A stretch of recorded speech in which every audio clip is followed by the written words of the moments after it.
Ya kalau ada orang depan gue gebukin sekalian. Siapa yang nggak suka sama Aziz Kalim? Itu nggak ada. Ini mah orang lagi ini aja mabok apa?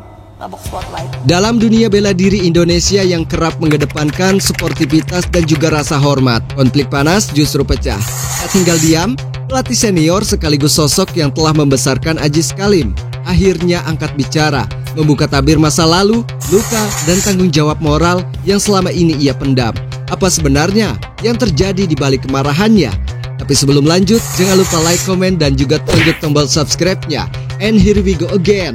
Welcome to Nadir.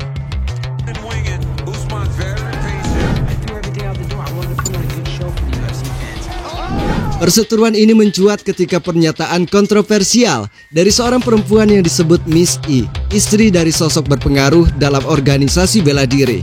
Beredar di media sosial, Miss I dinilai telah menyudutkan Aziz Kalim, bahkan menyebutnya sebagai atlet yang kurang populer. Komentar itu pun memicu reaksi keras dari pelatih sekaligus pengasuh Aziz, Mbak Linda, yang selama ini dikenal kalem dan bersahaja. Dia cuma emang pengen dapat aja popularitas. Kalau nggak nyenggol aja siapa yang tahu dia? Ya kalau ada orang depan gue gebukin sekalian. Mbak Linda menjelaskan bahwa kemarahannya bukan soal pencitraan atau popularitas, tetapi menyangkut sebuah perasaan sebagai ibu sekaligus pelatih yang merasa anak didiknya dihina tanpa dasar. Ini bukan level saya, tapi saya marah karena saya tahu siapa Aziz. Dia itu saya rawat, saya bimbing sejak usianya 14 tahun, kata Mbak Linda penuh emosi. Itu yang buat aku murka, sakit pak. Sakit, aku kayak seperti ibu dan kakak. Aziz yang lahir di Filipina datang ke Indonesia bersama orang tuanya yang menitipkan sang anak kepada Mbak Linda. Saat itu Aziz Kalim masih remaja polos yang ingin menekuni dunia tinju dan juga bela diri. Ibunya pernah peluk saya dan bilang, "Mbak Linda, saya titip anak saya. Itu nggak main-main, itu sebuah amanah," kata Mbak Linda.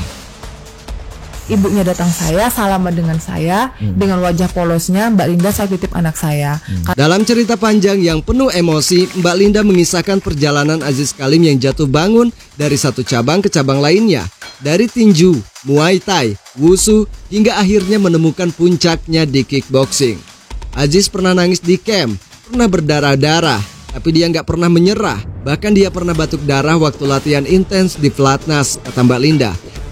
Berapa kali aku melihat Aziz itu berdarah-darah di saat latihan, di saat pertandingan. Berapa kali aku lihat kucuran air matanya Aziz. Lebih lanjut, Mbak Linda juga menyebut bahwa Aziz Kalim sempat mengalami sebuah tekanan mental saat ia tidak mendapatkan sebuah pengakuan yang layak. Bahkan saat ia sempat digadang-gadang sebagai bintang besar One Pride. Disitulah Mbak Linda terus menguatkannya dengan pendekatan spiritual.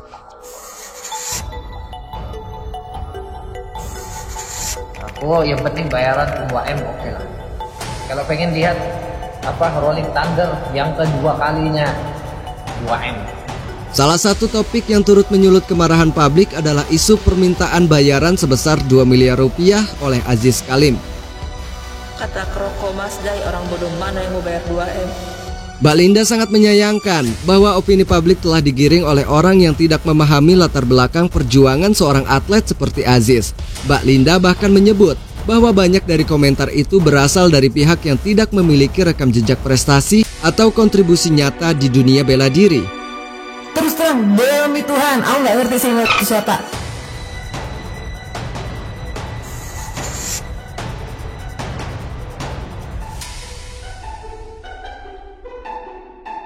Di sisi lain, Mbak Linda juga menyampaikan bahwa ia tidak pernah menyimpan dendam terhadap KKJ, sosok petarung yang sempat berkonflik dengan Aziz Kalim di laga sebelumnya.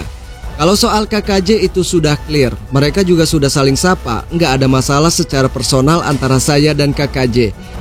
Ya ini udah menyangkut harga diri sih. Siapa yang mau si Aziz tak dikatain sampah? Itu urusan Aziz sama KJ kan. Kalau urusan aku nggak ada urusan sama KJ. Di mata Mbak Linda, Aziz Kalim adalah sosok pekerja keras, sosok yang humble dan penuh rasa solidaritas terhadap teman-temannya di camp. Dia sering traktir teman-teman, bawa makanan ke camp, kalau punya rezeki dia bagi-bagi. Bahkan pas mau tanding, dia masih sempat mikirin yang lain, ujar Mbak Linda. Komentar netizen yang menyuruh Aziz Kalim untuk lebih rendah hati juga dinilai tidak tepat. Aziz itu humble banget, masa harus cium kaki orang dulu baru dibilang humble?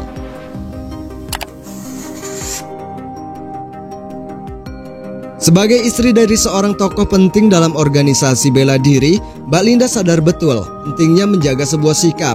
Tapi kali ini, batas kesabaran itu telah pecah. Ya kalau ada orang depan gue gebukin sekalian. Ini bukan sekedar soal organisasi, ini personal. Saya tidak respect lagi, ini soal etika, soal cangkem orang yang harus dijaga. Karena kalau saya bicara sembarangan, yang kena bukan cuma saya, tapi juga anak-anak saya dan tim saya, kata Mbak Linda dengan nada yang tegas. Dia kan nggak pernah biasa kena spotlight segitu besar. Kalau KJ, klien kakak kan udah biasa. Mereka memang terkenal, memang famous. Bagi Ajis Kalim, bela diri bukan sekedar olahraga, itu adalah jalan hidup. Maka ketika harga dirinya dihina, ia membalas bukan dengan kata-kata, tapi dengan tekad dan hasil di atas ring. Dan memang telah terbukti, Ajis Kalim menunjukkan itu dalam konflik panjangnya dengan KKJ yang berlangsung 2 tahun yang silam. Penuh drama hingga akhirnya Ajis pun menang di Beyond Combat 5 kemarin. Mbak Linda berharap kejadian ini bisa jadi sebuah pelajaran bagi semua pihak di dunia bela diri untuk lebih bijak dalam berucap dan juga bersikap. Menurutnya kalau mau mencari nama ya silahkan, tapi jangan hina perjuangan orang lain. Dunia bela diri ini kecil, tapi pengaruhnya besar. Dan Mbak Linda juga percaya kalau kita menabur yang baik, kita juga akan menuai yang baik. Dan itulah kabar singkat dari Nadir. Terima kasih telah menyaksikannya. Saya Nadir di sini. Sampai berjumpa di video selanjutnya.